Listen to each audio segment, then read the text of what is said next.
La mañana de Federico es radio.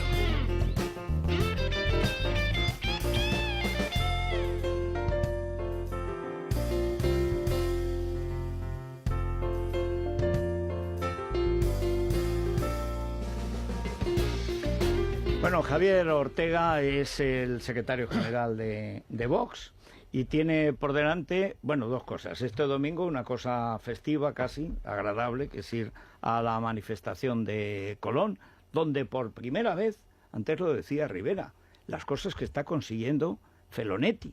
O sea, que es que vayan Abascal y Rivera a la misma manifestación. Hay que decir que es lo que los españoles queremos, que vayan juntos. Pero el martes, como acusación particular, Vox, representado por Javier Ortega, tiene un papel importantísimo en un juicio que, por lo que ha hecho últimamente el gobierno, que es dar una especie de jaque mate moral al Tribunal Supremo, negando legitimidad a la propia existencia de la democracia española, la monarquía, la división de poderes, etcétera, pues se encuentra en una situación de enorme violencia. Es decir, digamos que está rodeado por los que deberían defenderlo. ¿Cómo se plantea, cómo ve antes de empezar, pero empieza ya, empieza este martes, este juicio? ¿Qué cree que puede pasar? ¿Cuál puede ser la estrategia de los golpistas? Y también, ¿cuánto cree que va a durar y qué relación puede tener con los tiempos electorales? Elecciones en mayo y elecciones generales, quién sabe. Pues afrontamos este proceso pues con mucha serenidad, con mucha responsabilidad, conscientes de que los 2 años que llevamos trabajando en el mismo, desde que lo iniciamos en enero del 2017, nos han permitido copiar una cantidad de pruebas que son contundentes y que creemos que van a ser suficientes para lograr las importantes condenas que estamos solicitando de cerca de 72 años para cada uno de los dirigentes golpistas. Y creo que tiene una relación directa con lo que está ocurriendo en toda España, esta España que reacciona, esta España viva, esta España que se pone en pie y que va a ser un reflejo también el domingo, sin lugar a dudas, como lo está haciendo ayer mismo en Navarra con nuestro presidente. Yo el sábado por la mañana estoy en un gran acto en Baleares, luego vuelo a Pontevedra el mismo sábado para otro acto.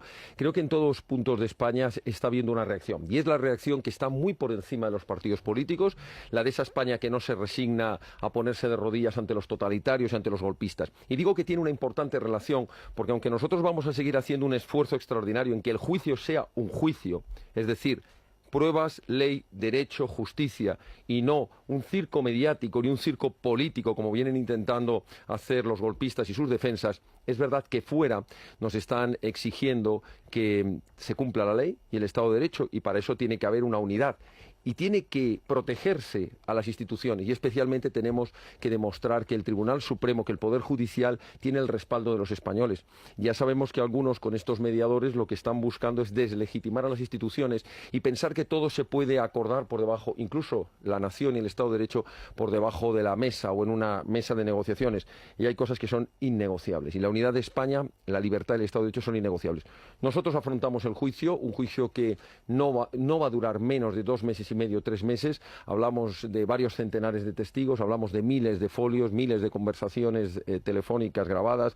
Va a haber que revisar muchísimas pruebas, pero aunque va a ser un juicio duro y en el que esperamos que no haya sorpresas con respecto a la abogacía del Estado, aunque de momento ya ha pegado un giro inesperado con el cambio de gobierno a la hora de cambiar la línea que venía defendiendo, la línea de la abogacía del Estado, creo que la Fiscalía se va a mantener firme, creo que vamos a estar acompañados por la acusación pública y esta acusación popular de Vox, que nos gusta decir que es la acusación popular del pueblo español, porque al final no estamos defendiendo ningún tipo de interés partidista, estamos defendiendo la ley, el orden, el Estado de Derecho y creo que en definitiva la libertad de todos.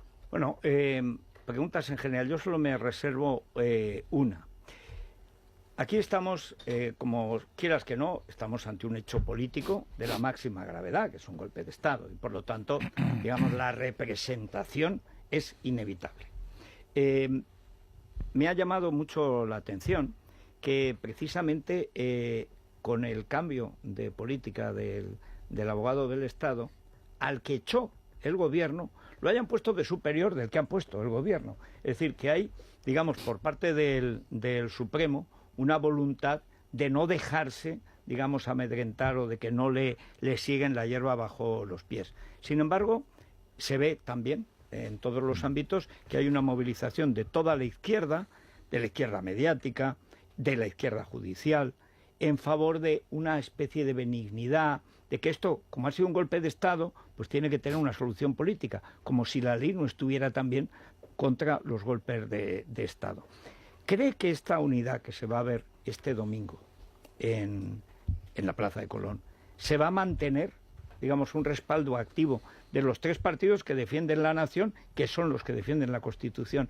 Y la última cuestión, ¿y cree que en el PSOE, igual que está pasando con esta negociación, van a empezar a aparecer voces, a ser posible que no sean jubilados, que estén en la mismia de que hay cosas que no se pueden negociar? Pues nosotros esperamos que sí. Yo confío en que, bueno, tantos socialistas, tantos españoles que votaron al Partido Socialista, pero que no por ello tienen por qué aceptar un Partido Socialista puesto directamente de rodillas ante los golpistas, ante los totalitarios, despierten también y que demuestren que por encima de cuestiones políticas con las que se puede discrepar, y es muy legítimo, la nación española, el Estado de Derecho y la libertad tienen que prevalecer. Nosotros confiamos en que ese respaldo se produzca por la inmensa mayoría de los españoles que creemos en la nación. Nosotros vamos a defender el papel de la justicia, del Estado de Derecho, vamos a defender la independencia del Poder Judicial, la independencia de la Fiscalía, y vamos a defender la aplicación rigurosa de la ley. Es verdad que cuando nosotros comenzamos con este proceso, y a mí me alegra ver que ahora muchos se suman y que dicen que esto es un golpe de Estado, el mencionar siquiera la palabra golpe de Estado nos hacía ser merecedores de todas las críticas. Decíamos que estábamos echando gasolina en el fuego. Llegamos a, cuando nosotros decíamos que había que aplicar un artículo 155 contundente, se nos decía por algunos líderes políticos que eso era matar moscas con cañonazos, se nos decía que había que apartarnos porque éramos extremistas. Nosotros decíamos no hay nada más extremista que atacar la nación española, incluso como es en este caso, que es más grave todavía, desde las propias instituciones. Nosotros nos alegramos, y Vox se alegra enormemente, y ahí estará siempre, convoque quien convoque, como cuando convocaban las víctimas, nunca mirábamos las siglas de quien convocaba, mirábamos la causa, y aquí convoque quien convoque a una manifestación, como convocamos nosotros la llamada rebelión de los balcones, la llamada de los españoles en la calle, cuando el golpe de Estado en Cataluña del 1 de octubre, pues creo que con su majestad al rey al frente se dio una muestra de que la España viva existe, a pesar de que muchos la hayan querido enterrar hace tiempo. Así que este mensaje de unidad, este mensaje de que la nación está por encima de los partidos políticos, es lo que nos va a guiar siempre en todas nuestras actuaciones, tanto dentro de los tribunales como fuera. Pero la cuestión que yo le planteaba, hay un movimiento evidente para que el Supremo se cuartee. Es decir, para que, de hecho, ya hubo una tentación afortunadamente disipada de darle una patada hacia arriba a Marchena, mandarlo a la presidencia. Afortunadamente eso se conjuró, tentación en la que cayó estúpidamente el PP, pero afortunadamente eso se arregló y está el tribunal que tiene que estar. Sin embargo, ahí me dice que del tribunal hay dos que tienen dudas porque son sensibles, como suele decirse, a esta fórmula, lo que han llamado el derecho alternativo. Es decir, que la izquierda toma la ley según le parece políticamente, cuando le conviene. Y por desgracia esto es una tradición ya muy asentada en España. ¿Cree que eso, tal y como se ve, usted conoce mejor o adivina mejor por dónde va a ir la estrategia de las defensas, va a suscitar más bien un rechazo y por lo tanto un encogimiento de esa tentación, digamos, de templar gaitas? Es decir, que lo mismo que está sucediendo con la negociación de esa mesa de partidos, del mediador o mamporré, que es lo que quieren imponer, etcétera, al final hasta los jueces blanditos se van a enfadar, como ha sucedido con los fiscales del Supremo, que al final se han enfadado ante esta presión, digamos, para hacerles cambiar de opinión? Nosotros hemos visto tres líneas de presión. La primera, la presión que sufrimos en los medios de comunicación, por una parte de los medios de comunicación, la presión directa contra los letrados que estábamos en esta causa, incluso algunos alentando directamente a las cloacas del Estado. En esta misma mesa ya lo comentamos, cuando Cuevillas decía que el Estado debía desactivar a la acusación popular de Vox por todos los mecanismos que tuviera a su alcance. Después la presión se dirigió dirigió contra la Fiscalía mantuvo el pulso, hubo un momento que se lo torció, recordemos cuando se pidió por la propia Fiscalía la libertad de Forn y tuvo que cumplir con el mandato, pero dejando bien claro el fiscal de Sala que lo hacía por obligado cumplimiento jerárquico del Estatuto de la Fiscalía, y nos quedamos solos en la petición de prisión, y por suerte la Sala de Apelaciones la mantuvo. Después se dirigió la presión contra la Abogacía del Estado, y el problema es que, claro, la Abogacía dirigió y dijo quién podía seguir y quién no en el juicio, quitaron a todos los letrados que estaban llevando a cabo una labor extraordinaria para cambiar y torcer en el último momento, en el de la presentación del escrito de acusación, y cambiar radicalmente la línea, es decir, que ya no había rebelión, que nos encontrábamos ante un delito de sedición, y la presión se va a producir ahora sin ningún lugar a dudas. Bueno, se intentó, por supuesto, contra el magistrado. A nosotros nos preocupó muchísimo el hecho de que el magistrado presidente de la Sala, Marchena, pudiera haber aceptado esa subida siendo presidente del Tribunal Supremo y, por tanto, del Consejo General del Poder Judicial, y desnaturalizando la sala que le hubiera correspondido por sí, que la sala de lo penal y sala de enjuiciamiento de esta importante causa. Bueno, y antes de Arena. Y Arena, por supuesto, no solo la presión personal contra él y la persecución directa contra él y su familia, que no hay que olvidarlo, sino también la presión contra el propio magistrado instructor. Y ahora viene la última fase de la presión, que va a ser la presión en el juicio. Ellos han intentado meter esos llamados observadores internacionales, que por suerte han sido inaceptados. Han pretendido interrogatorios desde los fugados de la justicia, y no me cabe duda de que ante 600 medios de comunicación acreditados y emitiéndose en directo este juicio, van a intentar escenificar ese teatro de que esto es un juicio político donde se persigue ideas, donde en España no existen garantías constitucionales ni procesales. Y nosotros, creo que en eso va a coincidir la firmeza de la Sala, no se va a tolerar esa muestra de presión mediática, es decir, de querer arrinconar contra las cuerdas a los magistrados como si esto fuera un juicio de excepción, que es lo que pretenden ellos demostrar fuera. Vamos a demostrarles que en España hay Estado de Derecho, que en España el Alto Tribunal Supremo se respeta, que en España hay Estado de Derecho en el cumplimiento de la legalidad, que ellos no están por encima de la ley, y espero y confío en que todo su teatro les deje en evidencia ante la opinión pública internacional, ante la opinión pública nacional, y espero que especialmente el día que se dicte la sentencia quede claro que ha habido un terrorífico golpe de Estado. Y una cosa muy importante, cuando algunos se empeñan en intentar ocultar que hubo violencia o no, que la hubo y de manera reiterada, intentan que desviemos la atención de lo verdaderamente importante, y esta acusación popular va a dedicarse desde el día 1 del juicio hasta los 3 meses que pueda durar ese juicio en repetirlo. Nos encontramos ante un delito de rebelión, que es el delito que en el Código Penal, el más grave de los delitos, contra la Constitución, porque los delitos que tengan que ver relacionados con la posible violencia entran dentro de los capítulos contra el orden público, que también lo hubo. Pero aquí lo más grave es que es el delito principal contra la Constitución, contra el ordenamiento constitucional, declaración de independencia de una parte del territorio.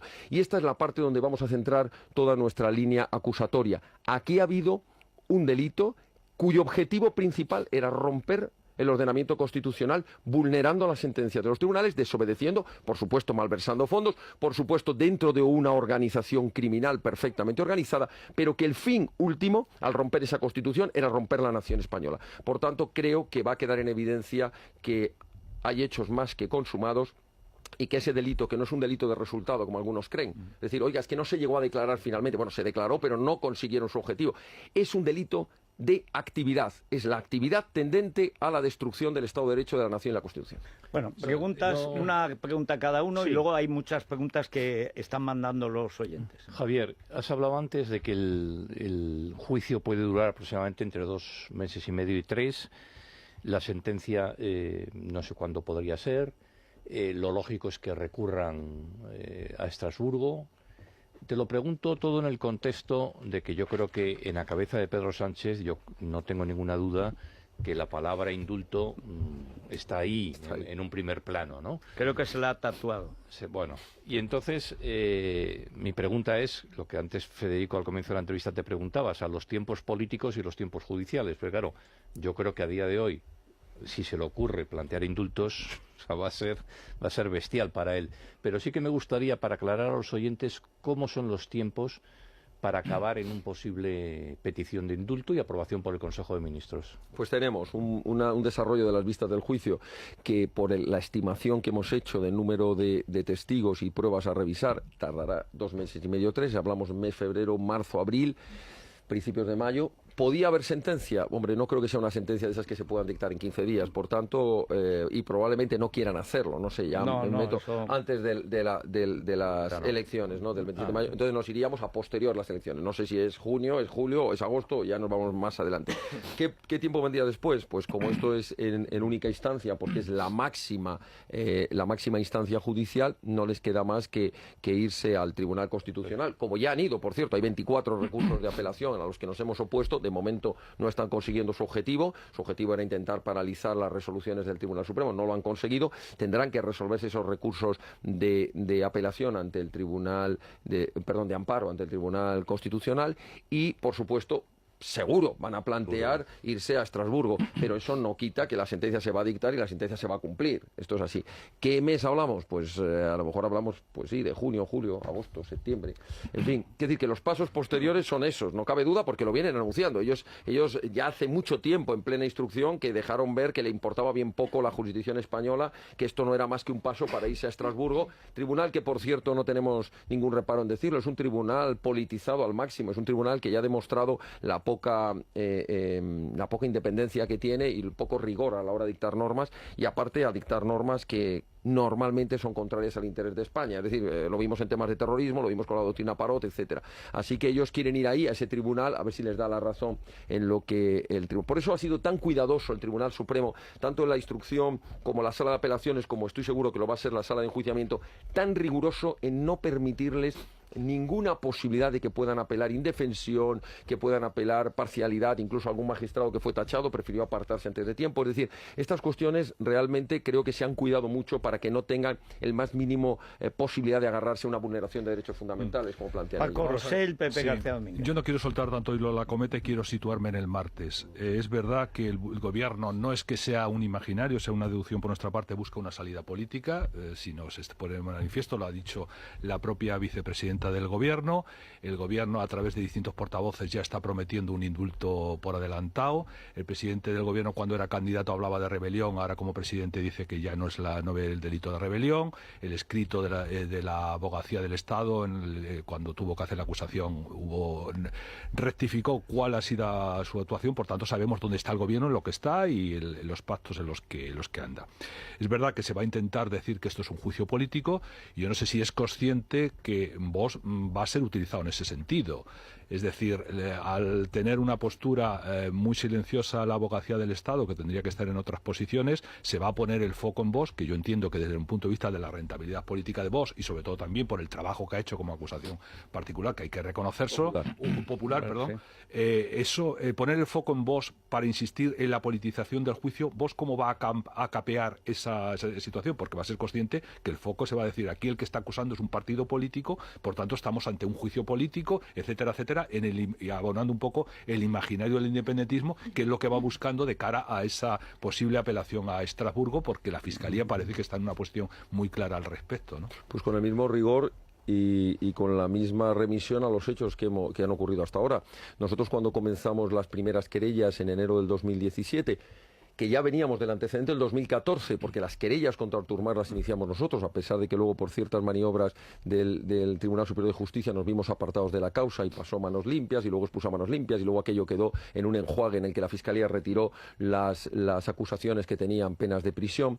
Pero nosotros, ¿cómo hemos actuado hasta ahora? A mí me gustaría que el que quiera poner en tela de juicio de que porque la acusación es de un partido político, hay partidismo, que mire lo que hemos hecho hasta ahora. Nosotros hemos instado el procedimiento, que si no, no habría procedimiento. Nosotros instamos durante un año en soledad ese procedimiento. Llevamos a cabo más de 40 registros, llevamos a cabo las intervenciones telefónicas de correo, llevamos a cabo instándole al juzgado instructor número 13. A partir de ahí instamos en el Tribunal Superior de Justicia. Conseguimos que la causa pasara a la Audiencia Nacional, conseguimos que se abriera en el tribunal. Después se incorporó la Fiscalía General del Estado. Un año después se incorporó la abogacía. Es decir, podríamos resumirlo de esta manera. Si no hubiera habido acusación popular de Vox, no habría habido el procedimiento, no habría habido pruebas. Quiero decir, me refiero a que le van a poner el foco a Vox en el sentido de que estamos abonando el imaginario de que este es un juicio político, y eso es natural que eso ocurre, que desde el punto de vista del interés de su formación política, pues a lo mejor se puede, caer en esa tentación, pero va en desdoro un poco en lo que se busca en el juicio, es decir, que se aplique justicia y el Estado de Derecho ante un golpe de Pero Estado, todos lo van a como es poder el que se ver, produjo todos lo van a poder en ver, se va a Cataluña. emitir en directo, van a ver que nuestras intervenciones son intervenciones ajustadas a derecho, vamos a hablar de hechos, vamos a hablar de pruebas, vamos a hablar de delitos y vamos a hablar de penas. Otra cuestión es que fuera somos un partido político y sacaremos nuestra valoración política. Y además que la sala, y en eso yo creo que no hay que tener la menor duda, la sala no va a permitir el menor desliz de tipo político. Por nuestra parte no lo va a haber, pero está claro que las defensas de los golpistas van a intentar convertirlo en un juicio político. Es más, yo ya lo adelanto, el anuncio de que se van a presentar allí con el lacito amarillo, ese lacito que no es otra cosa que el símbolo de una horca contra las libertades, nosotros vamos a protestar ante la sala y vamos a decirle que no hay derecho de que se presenten en la sala del Tribunal Supremo con un símbolo que representa o que dice que los que están ahí son presos políticos. No son presos políticos, no lo son por sus ideas, son por haber cometido los más altos delitos que se puede cometer en un ordenamiento constitucional, en un Estado de Derecho. Y por tanto no hay que permitir la más mínima escenificación de que estamos ante un estado de excepción con un tribunal político y no por una instancia independiente judicial que juzga hechos y delitos. Así que otros van a intentar desacreditarnos, bueno, bien, pues entonces tendrán que llamar también tendrán que acusar también a la Fiscalía y decir que es una Fiscalía política, porque hay una coincidencia, por cierto, en las acusaciones. En fin, que lo van a intentar, estamos de acuerdo, que no van a tener no van a conseguir de nosotros ni la más mínimo hecho que puedan decir que dentro de la sala hemos hecho política. No lo hemos hecho hasta ahora ni lo pensamos hacer. Tenemos muy claro que nuestra responsabilidad es la responsabilidad de una acusación penal. Somos abogados. Yo cuando estoy dentro de la sala actúo como un abogado. Cuando salgo fuera soy el secretario general de un partido y puedo hacer valoraciones políticas. Faltaría más. Pero dentro de la sala nadie podrá decir que nunca hemos utilizado el procedimiento por consideraciones políticas que no meramente jurídicas. Pepe. Don Javier, yo quería plantearle dos cuestiones estrictamente procesales. Una de ellas es que, como todo el mundo debería saber en España, solo existe una lengua oficial, ninguna otra es cooficial en el ámbito de la nación, y es altamente probable que alguno de los reos utilice una lengua distinta del castellano en el proceso. Si eso ocurriera, y esta es mi primera cuestión, ¿qué hará la acusación popular? Segundo tema, también relacionado con lo estrictamente procesal. ¿Cómo cree usted que puede influir, si es que puede influir, en el ánimo de la sala el hecho de que la abogacía del Estado, a instancias o por órdenes directas del Gobierno de la Nación, haya renunciado a acusar de rebelión a los rebeldes y esté apelando a otra figura jurídica mucho más leve, que es la de sedición? Bueno, dos cosas. La primera, en cuanto al derecho que tienen los reos de poder dirigirse al tribunal en la lengua que creen conveniente y que por tanto pueda ser la lengua materna, eso no se les puede negar, y entonces tendrán que poner, para los que no hablemos catalán, nos tendrán que poner una traducción simultánea. Otra cosa muy distinta es que los letrados deban dirigirse a la sala o debamos dirigirnos en el español, y más siendo el Tribunal Supremo. Y en segundo lugar, en cuanto a que sea un delito, la abogacía del Estado es libre, por supuesto, independiente y puede hacer lo que quiera. Ya se ha demostrado la incoherencia en cuanto al mantenimiento de una determinada línea de acusación, y en el último momento, cuando tienes que plasmarla después de un año manteniendo sesiones, presentando escritos, recursos ante el magistrado instructor, ante la Sala Especial de Apelaciones, llega el momento en que tienes que plantarlo en el escrito provisional de acusaciones, y en ese momento resulta que pegas un giro de 180 grados. Pero que nos entiendan todos, no es un problema el hablar de rebelión o de sedición, no es un problema de que sea mayor o menor pena, que sea más grave o menos grave. Es que no tiene nada que ver. Es que en el delito de rebelión estamos hablando de que el fin jurídico protegido es la nación, la unidad de la nación, y lo que se persigue es la independencia, además de con violencia, además de con malversación, etc. de cuestiones. En lo otro lo que estamos hablando es en la sedición lo que estamos hablando es una situación de rebeldía ante el cumplimiento de la ley, que no lleva en muchas ocasiones necesariamente la secesión como tal. Es que son cosas muy diferentes. En una lo que está en juego es la unidad de España, el ordenamiento; en el otro lo que hay es una rebeldía en el cumplimiento de la legalidad. Son muy distintos, y ese es un cambio que no es solo en la gravedad, como si estuviéramos rebajando la pena a pedir. Hombre, usted pedía 25 años y ahora pide 20. Sí, pero el delito es el mismo, pero rebajo la pena. No, aquí es que cambian radicalmente el bien jurídico protegido, el delito que se ha cometido.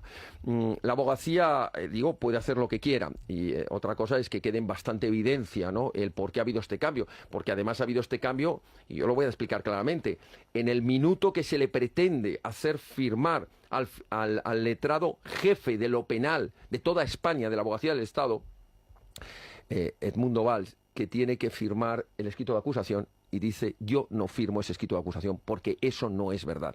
En el momento en que tiene que firmarlo es cuando se pega un giro de 180 grados por órdenes de la ministra de Justicia y se pone a una letrada, se quita todo el equipo, porque no solamente fue Edmundo Val, se quita a todo el equipo jurídico que lo estaba llevando y se pone pues a una letrada a cumplir las órdenes políticas. Eso sí que son órdenes políticas, porque todos los informes de la abogacía dejaban muy claro ante qué nos encontrábamos.